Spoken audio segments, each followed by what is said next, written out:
Students, आज हम लोग वाटर सैंपल के अंदर क्लोरीन का अमाउंट डिटरमाइन करने का कोशिश करेंगे। इसके लिए हम आयोडोमेट्रिक टाइट्रेशन का सहारा हम लेने वाले हैं। अब आप ये सोच रहे होंगे कि पानी के अंदर जो है क्लोरीन का क्या रोल होता है।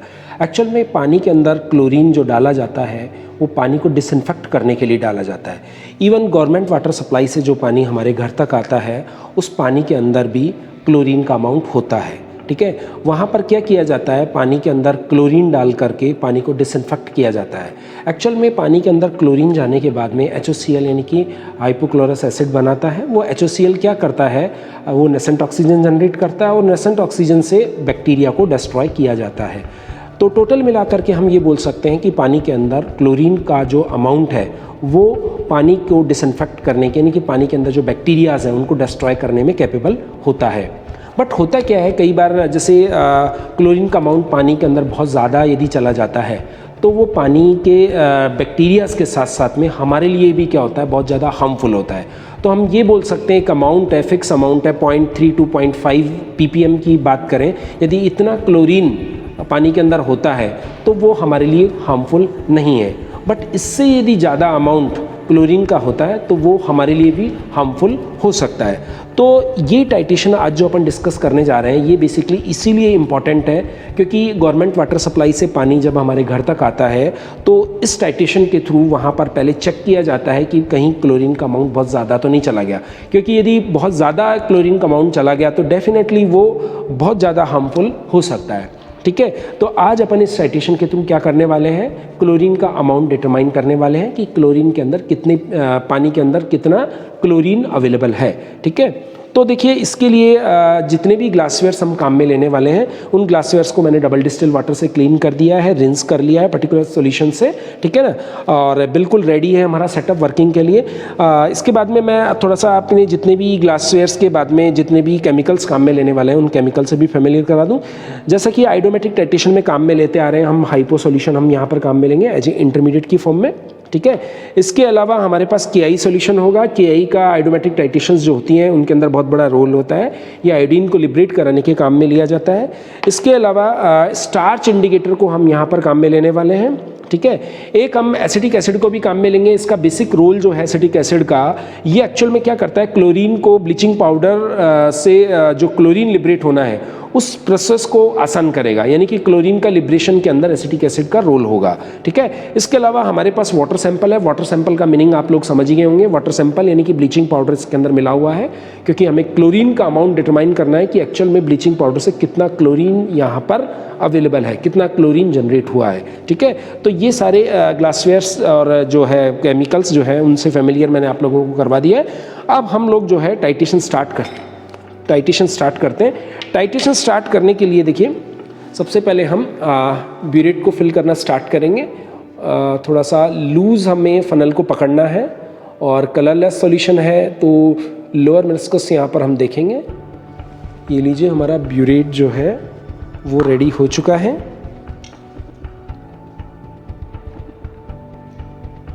ठीक है, ब्यूरेट हमने तैयार कर लिया है। ब्यूरेट रेडी करने के बाद में हम क्या करेंगे, 10 ml वाटर सैंपल लेंगे। वाटर सैंपल कौन सा है, जिसमें कि ब्लीचिंग पाउडर मिला हुआ है। ठीक है, इसको अच्छे से शेक कर लेना है। ये बहुत इंपॉर्टेंट है क्योंकि ब्लीचिंग पाउडर एक्चुअल में क्या होता है, इनसॉल्युबल होता है, पानी के अंदर अच्छे से सॉल्युबल नहीं होता। तो ये हमने 10 ml पिपेट आउट कर लिया है। ठीक है, 10 ml हम क्या करेंगे, लेने के बाद में इसको ट्रांसफ़र कर देंगे कॉनिकल के अंदर। ये हमने वाटर सैंपल जिसमें ब्लीचिंग पाउडर मिला हुआ है उसको कॉनिकल में ट्रांसफ़र कर दिया है। ठीक है, इसके बाद में हम लोग क्या करेंगे, दूसरे पिपेट को यूज़ करेंगे एसिटिक एसिड के लिए। एसिटिक एसिड का पिपेट हम अलग से यूज लेंगे, उस पिपेट को काम में नहीं लेंगे। यहाँ से भी देखिए अपन ने टोटल 2 ml हमें एसिटिक एसिड लेना है। तो ये मैंने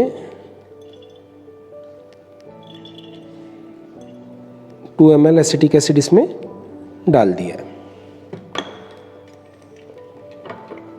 एसिटिक एसिड के बाद में हम लोग इसके अंदर KI डालेंगे और जैसे ही KI डलेगा, अभी जैसे एसिटिक एसिड मैंने डाला, अब इसके अंदर क्या चीज़ हुआ, इसके अंदर क्लोरीन निकलना स्टार्ट हो चुका है। ठीक है, अब हम क्या करेंगे, इसके अंदर KI डालेंगे। KI डालते ही इसमें आयोडीन जो है वो निकलना स्टार्ट होगा और आयोडीन जैसे ही निकलेगा ब्राउन कलर आएगा। तो 3 ml हमने KI लिया, ये KI मैंने डाल दिया। KI डालते ही आयोडीन निकलेगा और आयोडीन की रिएक्शन किसके साथ करानी है आपको, हाइपो के साथ करवानी है। ये लीजिए ब्राउन कलर का सॉल्यूशन आ गया है। ठीक है, ये देख सकते हैं आप। ठीक है, हम लोग क्या करेंगे, अब इसको पेल येलो आने तक हम टाइट्रेट करेंगे।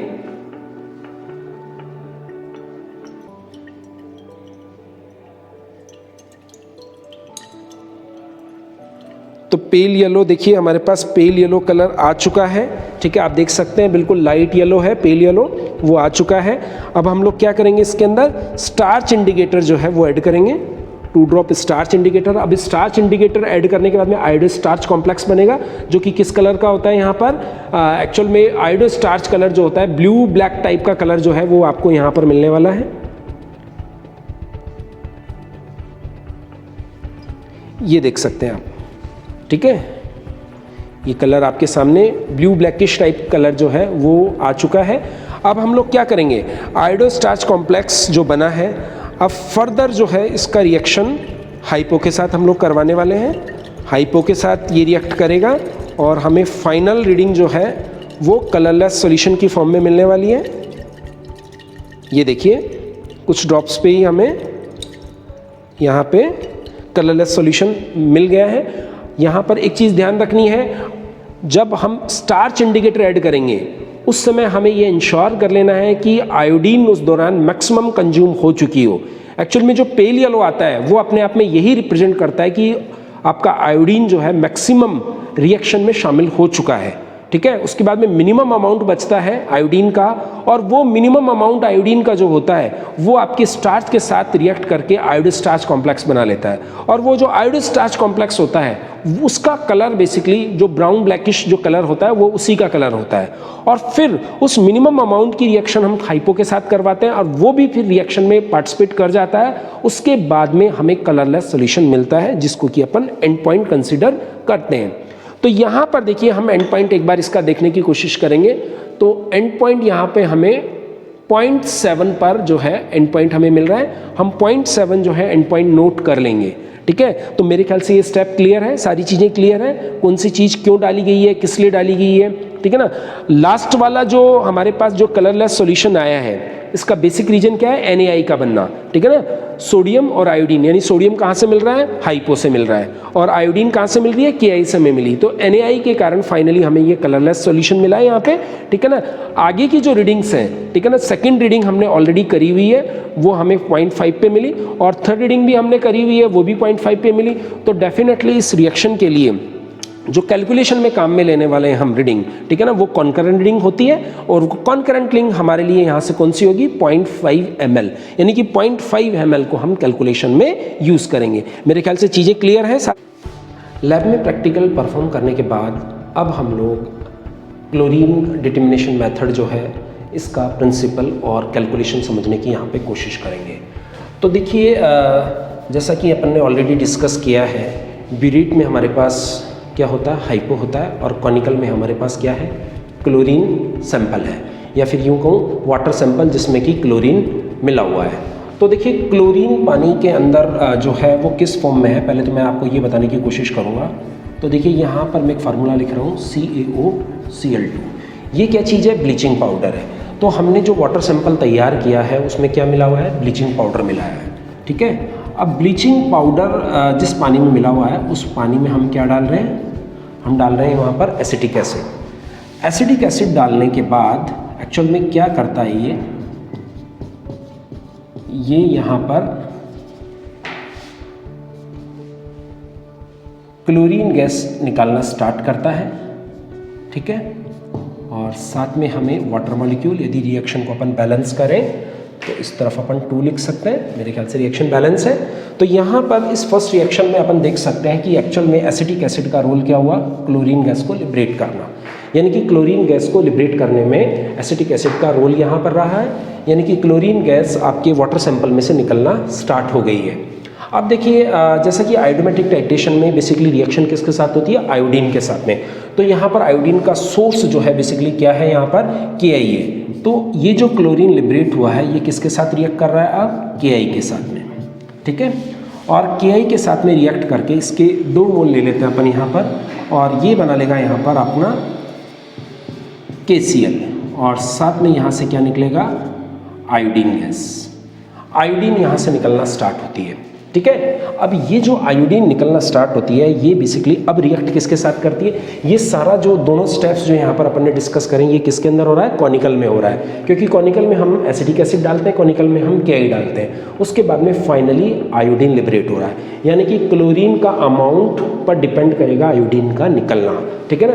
और आयोडीन के अमाउंट पर डिपेंड करेगा हाइपो कितना कंज्यूम होता है, ये उसके ऊपर डिपेंड करेगा। तो हमारे पास जैसे हाइपो है Na2S2O3, जो कि हम किससे डाल रहे हैं, हम ब्यूरेट से डाल रहे हैं। अब ये हाइपो जो है किसके साथ रिएक्ट करेगा, कॉनिकल में जो आयोडीन लिबरेट हुआ है उस आयोडीन के साथ रिएक्ट करेगा, और यहाँ पर ये क्या बना लेगा basically, Na2S4O6 sodium thionate, sodium tetrathionate बना लेगा ये यहाँ पे, और साथ में NaI हमें मिलेगा। क्लियर। तो ये जो पर्टिकुलर सॉल्यूशन है, इस पर्टिकुलर सॉल्यूशन का कलर कैसा होता है, कलरलेस, इसीलिए हमें एंड पॉइंट पे कैसा कलर मिलेगा, कलरलेस सॉल्यूशन मिलेगा, ठीक है ना। अब देखिए यहाँ पर एक चीज़ और, हम ये बोलते हैं कि स्टार्च इंडिकेटर बिल्कुल तब डालना चाहिए जब पूरा आयोडीन कंज्यूम हो जाए। तो देखिए उसके पीछे रीज़न क्या है, आपका स्टार्च इंडिकेटर बेसिकली आयोडीन के साथ रिएक्ट करके आयोडो स्टार्च कॉम्प्लेक्स बना लेता है, और इस आयोडो स्टार्च कॉम्प्लेक्स का कलर कैसा होता है, ब्लू, ठीक है। तो ब्लू कलर से कलरलेस जो कलर होता है वो इजीली आइडेंटिफाई हो जाता है, ठीक है ना, यानी कि शार्प एंड पॉइंट हम यहाँ से आइडेंटिफाई कर सकते हैं। यदि ये ब्लू कलर नहीं होता और पेल येलो से कलरलेस की तरफ अपन जाते तो अपन वो शार्प एंड पॉइंट को पकड़ पाने में अपने लिए थोड़ा मुश्किल हो जाता। इसीलिए हमने यहाँ पर स्टार्च को काम में लिया है ताकि हम शार्प एंड पॉइंट को पकड़ सकें। अब स्टार्टिंग में हमने इसलिए ऐड नहीं किया, यदि स्टार्टिंग में आप इसको ऐड कर देते, ठीक है ना, तो ये आयोडीन के मैक्सिमम अमाउंट की प्रेजेंस में ये स्ट्रॉन्ग कॉम्प्लेक्स बना लेगा, ठीक है ना। तो इसीलिए अपन क्या करते हैं, इसको लास्ट के अंदर ऐड करते हैं, ठीक है ना। तो मेरे ख्याल से ये सारी रिएक्शंस क्लियर होंगी अब अच्छे से। अब जैसा कि मैं आपको दोबारा से बता देता हूँ, ये वाला जो पार्ट है, ये जो मैं ब्लू पेन से आपको दिखा रहा हूँ, ये पूरा जो मैंने सर्किल करके बताया, ये पूरा पार्ट किस में हो रहा है, कॉनिकल के अंदर। ये प्रोसेस किस में हो रहा है, कॉनिकल में। और जो ये नीचे वाला जो पार्ट है, ठीक है ना, ये प्रोसेस किस में हो रहा है, जब ब्यूरेट से आप हाइपो डालना स्टार्ट करते हैं तब ये वाला जो रेड पेन से मैं सर्किल कर रहा हूँ, ये वाला जो पार्ट है तब होना स्टार्ट होता है। तो मेरे ख्याल से ये फर्स्ट और ये सेकंड, ठीक है ना, दोनों तरीके की रिएक्शन जो है आपको क्लियर हो रही होंगी कि कॉनिकल में क्या हो रहा है, और कॉनिकल के बाद में जब ब्यूरेट से आप सप्लाई कर रहे हैं तो उसके बाद में क्या हो रहा है, ठीक है ना। प्रिंसिपल के बाद में अब हम लोग इसका प्रोसीजर समझने की कोशिश करेंगे कि किस तरीके से ये प्रोसेस हमें करना होता है।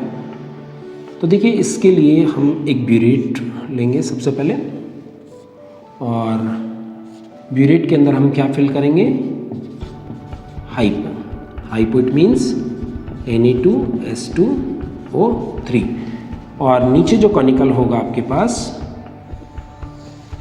ठीक है, इस कॉनिकल में हम क्या क्या लेंगे, इस कॉनिकल में 10 ml पिपेट से आप लेंगे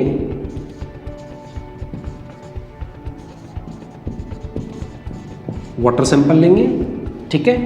कौन सा वाला वाटर सैंपल, जिसमें क्या मिला हुआ है, CaOCl2, ब्लीचिंग पाउडर जिसमें मिला हुआ है, ठीक है ना।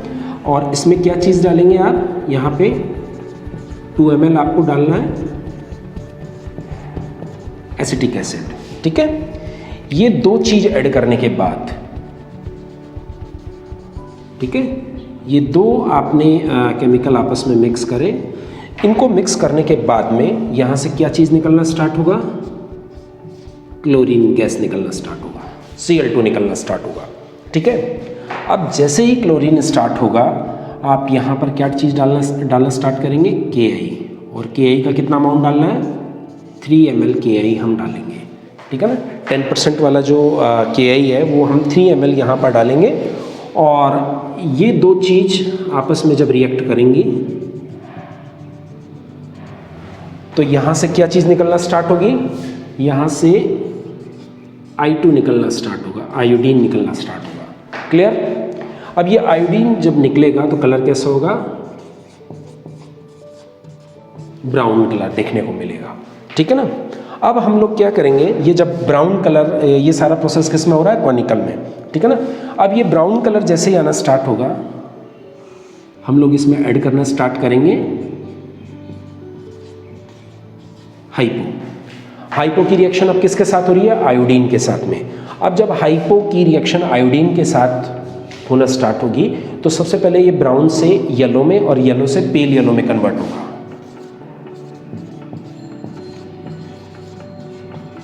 पेल येलो कलर हमें देखने को मिला। Pale yellow it means light yellow colour हमें देखने को मिलेगा। और जैसे ही हमें लाइट येलो कलर देखने को मिलता है, हम लोग उसमें ऐड कर देते हैं स्टार्च। स्टार्च कितनी ड्रॉप्स? 2 ड्रॉप्स। 2 ड्रॉप्स हमने स्टार्च ऐड कर दी। 2 ड्रॉप्स स्टार्च ऐड करते ही यहां पर कलर कैसा आएगा? ब्लू कलर हमें देखने को मिलेगा, ब्लू। अब इस ब्लू कलर का रीजन यदि आपसे पूछा जाए कि ये ब्लू कलर यहां पर क्यों आया है, तो आप रीजन क्या बताएंगे? आयोडो स्टार्च कॉम्प्लेक्स के कारण। Clear all of you? ठीक है। अब देखिए फर्दर ब्लू कलर जो हमें मिला है कॉनिकल के अंदर, इसका रिएक्शन हम किसके साथ करा रहे हैं? आप हाइपो के साथ में, Na2S2O3। Na2S2O3 it means hypo. Hypo के साथ हम कब तक करवाएंगे? जब तक कि हमें कलरलेस सॉल्यूशन ना मिल जाए। कब तक कराना है? जब तक कि हमें कलरलेस सॉल्यूशन ना मिल जाए, ठीक है ना। तो ये जो कलरलेस हमें एंड पॉइंट पर जो मिल रहा है, इसके पीछे बेसिक रीजन जैसे NaI है। NaI भी बेसिकली कैसा होता है? कलरलेस होता है। वहाँ पर आपका जो है सोडियम टेट्राथायोनेट होता है, ठीक है ना, उसका कलर भी कलरलेस होता है। तो फाइनली इसके कारण हमें वहाँ पर कलर कैसा मिल रहा है? कलरलेस मिल रहा है। और जहाँ पर आपका जो एंड पॉइंट मिलेगा यानी कि कलरलेस सॉल्यूशन, वहाँ पर अपन ये मान के चलेंगे कि आयोडीन जितना भी था उस आयोडीन ने रिएक्शन कर लिया किसके साथ में? हाइपो के साथ में। तो यहाँ पर सबसे इम्पॉर्टेंट चीज़ ये है कि हम डिटरमाइन क्या करने जा रहे हैं? क्लोरीन डिटरमाइन करने जा रहे हैं, ठीक है ना। क्लोरीन का जो अमाउंट है, ठीक है ना भाई, सॉल्यूशन के अंदर जितना क्लोरीन होगा उतना आयोडीन निकलेगा, ठीक है ना। और जितना आयोडीन होगा डेफिनेटली उतना ही आपका हाइपो वहाँ पर डाला जाएगा। तो कहने का मतलब है हाइपो का अमाउंट जो है वो डिफाइन करेगा किसके अमाउंट को? क्लोरीन के अमाउंट को। इसी कंसेप्ट का फॉलो करते हुए हम ये सारा का सारा टाइट्रेशन यहाँ पर करते हैं। यहाँ पे सबसे इंपॉर्टेंट है स्टार्च इंडिकेटर, हम बाद में ऐड करेंगे। सबसे इंपॉर्टेंट चीज़ है, यदि आप स्टार्टिंग में स्टार्च इंडिकेटर ऐड कर देंगे तो ये मैक्सिमम आयोडीन जिस समय अवेलेबल होगी उस समय कॉम्प्लेक्स बनाएगा, और वो कॉम्प्लेक्स कैसा होता है? स्ट्रॉन्ग कॉम्प्लेक्स होता है। यहाँ पर इस जगह पर पेल येलो जब आ गया तो आयोडीन मैक्सिमम कंज्यूम हो चुकी है। उसके बाद में आप स्टार्च इंडिकेटर ऐड कर रहे हैं, ठीक है ना, तो वो कॉम्प्लेक्स कैसा होता है? अनस्टेबल कॉम्प्लेक्स होता है। तो उसका आयोडीन इजीली रिएक्शन के अंदर पार्टिसिपेट कर जाता है और फाइनली हमें कैसा कलर दे देता है? पूरा कंज्यूम होकर के कलरलेस कलर हमें मिलता है। तो इस प्रोसीजर को फॉलो अपन कर सकते हैं। ऑब्जर्वेशन टेबल को समझने की कोशिश करेंगे कि कौन सी वैल्यू कहाँ पुट होगी। तो देखिए सबसे पहले जैसे कि अपन ने फर्स्ट रीडिंग अपन ने निकाला था, उसमें वाटर सैंपल पिपेट से जो पिपेट आउट किया था वो कितना था? 10 ml। इनिशियल रीडिंग यानी कि ब्यूरेट का जो वॉल्यूम था इनिशियली 0 अपन ने रखा था, यानी उसको फुल अपन ने फिल किया था। उसके बाद में जो रीडिंग आया था 0.7 पर हमें फर्स्ट रीडिंग देखने को मिला था। तो 0.7 में से 0 माइनस करेंगे तो डेफिनेटली यहाँ पर वॉल्यूम कंज्यूम्ड कितना आएगा? 0.7 ml, ठीक है।